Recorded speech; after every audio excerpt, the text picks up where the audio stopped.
Vote দেবো ভাই কোনখানে? ভোট দেবো ভাই কোনখানে?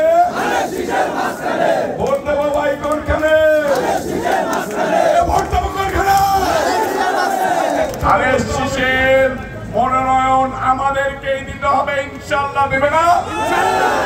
আপনারা ছাত্রদল, যুবদল কারা কারা আজকের থেকেই কালকে ইউনিয়নে ঘুরে ঘুরে ধানের শীষের প্রচারণা চালিয়ে আমাদেরকে ছবি তুলে দিবেন? হাত তুলে বলেন তো কারা কারা কাজ করবে? আজানের পরে ওয়াদা করে ঐক্যবদ্ধ হইলাম, কালকের থেকেই আমরা মাঠে নেমে যাব। আমার শুরু হওয়ার আগে তাহলে ধানের শীষের স্লোগান দিয়ে বিদায় নেই, ঠিক আছে?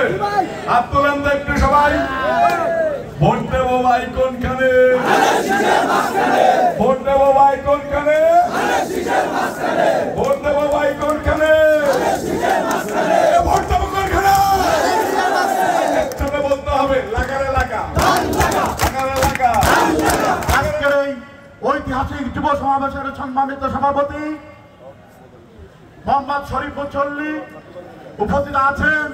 প্রধান অতিথি হিসেবে যিনি উপস্থিত আছেন, তিনি ইতিমধ্যে বাংলাদেশের মধ্যে যে কয়জন সাবেক সাংসদ বিএনপি থেকে উন্নয়নের রূপকার হিসেবে খেতাব অর্জন করতে পেরেছেন, তার মধ্যে আমাদের প্রধান অতিথি জনাব আলহাজ কাজী সালেমুল হক কামাল সাহেবকে বলা হয় মাগুরার উন্নয়নের রূপকার।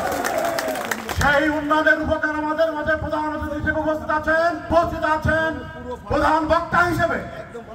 ইতিমধ্যে যিনি সারা বাংলাদেশের যুব সমাজের মধ্যে রোল মডেলে পরিণত হয়েছেন, আমাদের মোহাম্মদপুরের গর্ব তথা মাগুরা জেলার গর্ব, নুহাটা পানিঘাটা গ্রামের কৃতি সন্তান, যিনি ইতিমধ্যে তিনার কর্ম দক্ষতা বিশ্বস্ততার মাধ্যম দিয়ে ইতিমধ্যেই তিনি জিয়া পরিবারের অত্যন্ত আস্থাভাজন এবং আমাদের সারা বাংলাদেশের যুব সমাজের নয়নের মনিকে পরিণত হয়েছেন, সেই রবিউল ইসলাম নয়ন আমাদের মাঝে উপস্থিত আছেন।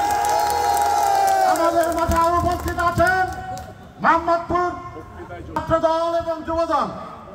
আমরা রক্ত দিয়েছি, আমরা গুলি খেয়েছি, আমরা শহীদ হয়েছি, আমরা খুলনা গিয়েছি, আমরা যশোর গিয়েছি, আমরা ঢাকা মহাসমাবেশে অংশগ্রহণ করেছি। আমার কাছে এই মূল দল এবং আমাদের কেন্দ্রীয় নেতা এবং জেলার নেতারাও এখানে থাকলে ভালো হতো। এক সময় মাগুরা জেলায় মোহাম্মদপুর উপজেলা যুবদল এবং মোহাম্মদপুর উপজেলা ছাত্রদল যদি মাগুরা জেলায় না যেত, মাগুরা জেলা যুবদলের মিছিল